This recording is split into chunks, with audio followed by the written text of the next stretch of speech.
I took their plutonium and in turn gave them a shiny bomb casing full of used pinball machine parts. Yo, what's going on out there? Welcome. It's summertime. It's summer blockbuster month here on PJ's Movie Time, where every Monday here in July I'm going to review a big summer blockbuster that happened back in the day.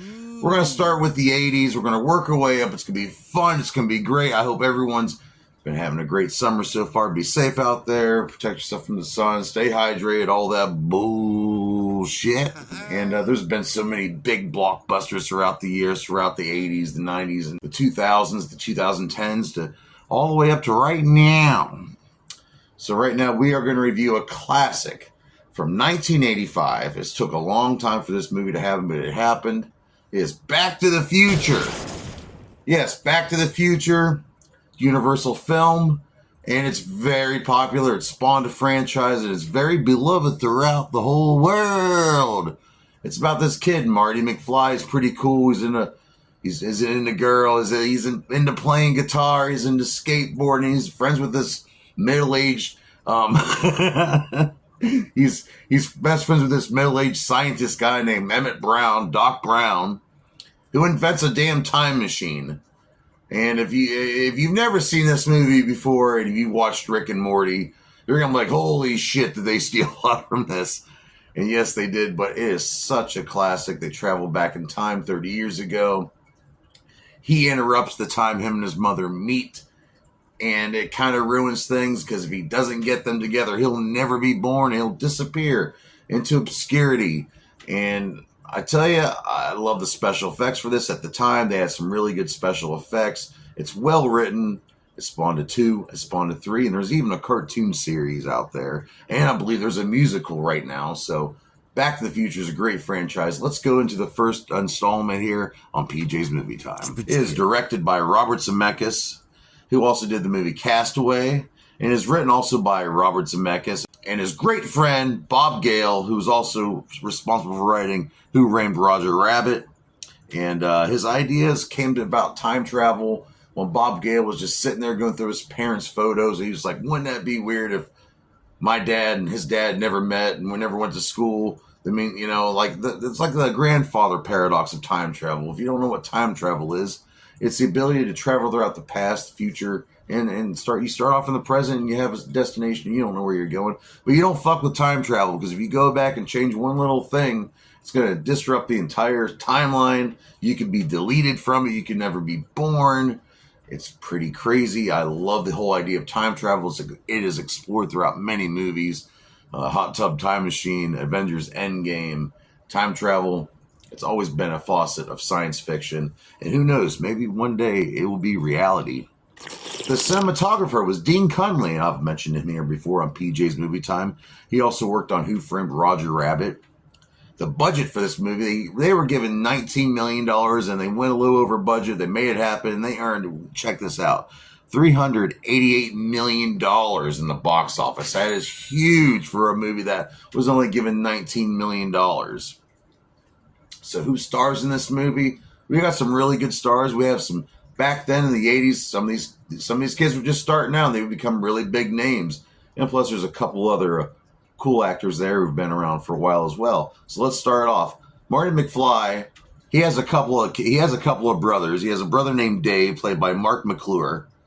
And he has a sister named Linda, played by Wendy Sperber. And you also get the mother, played by the amazing Leah Thompson. She plays Lorraine McFly. And his father, played by a very underrated actor, Crispin Glover, playing George McFly. Okay? Marty's got to go back in time, make sure, so he's born. We also have a cameo by Billy Zane, playing a guy named Match.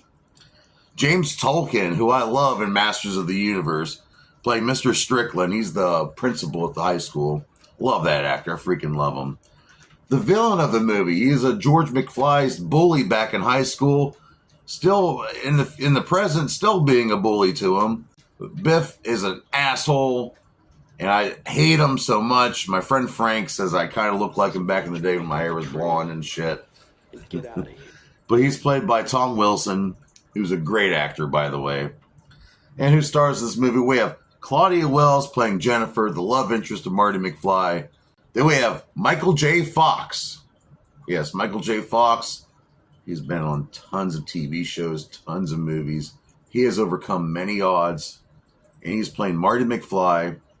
But did you not know that Eric Stoltz was originally, Eric Stoltz was originally the role for Marty McFly. But they filmed parts of the movie, and they didn't really like the way he was acting, so they had to get rid of him, and they had to convince Michael J. Fox to join with some more money, and he agreed.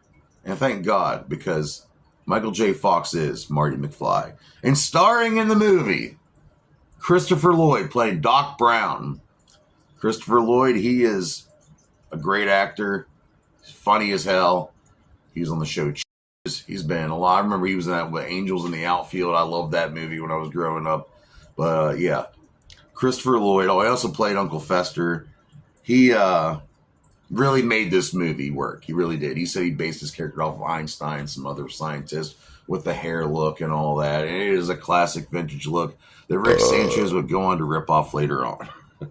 The filming locations, we filmed most of this in California on some sets of Universal Studios. The whole clock tower that was filmed on a set. They had to make fake clouds and all that. Some really good stuff. Industrial Light and Magic helped out with the special effects.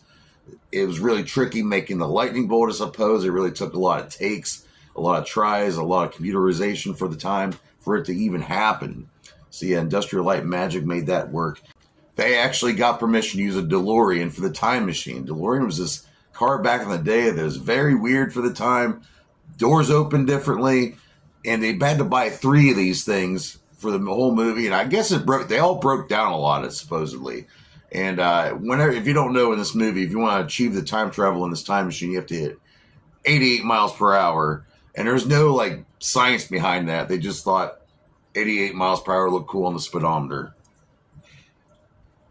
Which is weird that they used a DeLorean, because originally they were going to use it was going to be something that didn't move. It stayed stationary, like a refrigerator. They're going to use like a refrigerator.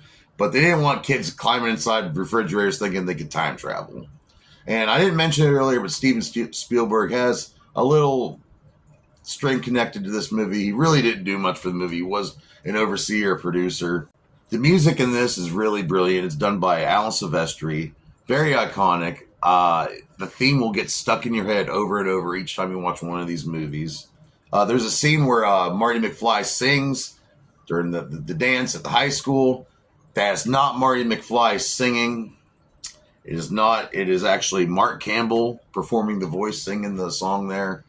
That's a great scene, by the way. You really have to see this movie. It is awesome. There's some really cool makeup. They didn't want to take older actors to make the older versions, or they didn't want to use that kind of. They actually used some makeup and prosthetics, which were done by Ken Chase, and this looks really good. I think he did a decent job, and it would get better in the next sequel with some controversy. But I'm not going over that movie this year. And I mentioned earlier there was a couple sequels. Back to the Future Part 2 came out in 1989.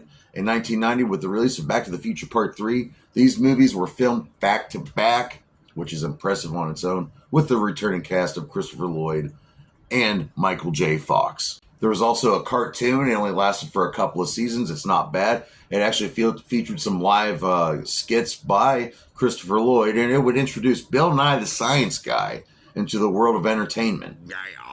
But this movie is an iconic movie in American culture, if not the whole world. A lot of people know what Back to the Future is. It gets quoted all the time. Family Guy's made fun of it. So many. Look at Robot Chicken. It's an American classic. It was a great American summer blockbuster too. So what do I rate Back to the Future from 1985? Screw it. It took them 107 days to make this, by the way. That's impressive. So just for that extra fact, you know what? I'm giving this movie 5 out of 5 dog dicks. Well deserved. That's an epic rating here for the summer blockbuster month here on PJ's Movie Time. And any of you people down below, tell me what your favorite parts of Back to the Future. Tell me what your favorite Back to the Future movie is. Did you watch the Back to the Future cartoon from back in the day? That was some good stuff. And I will tell you this. Next week, we are going to keep the ball rolling. We're going to do a 90s summer blockbuster movie review. It's going to be great. We're going to smother each other in some of that coconut oil. We're going to put some hot dogs on the grill. Oh, yeah. Old grandma's going to be over there sipping her margarita, hitting on all the guys about 20 years younger than her, if you know what I mean. Yeah, summer grandmas at the pool can be pretty hot, if you know what I mean. But I'll see you here next week on PJ's Movie Time. Have a super summer time. Just finishing up the second coat now. Now, Biff, don't con me.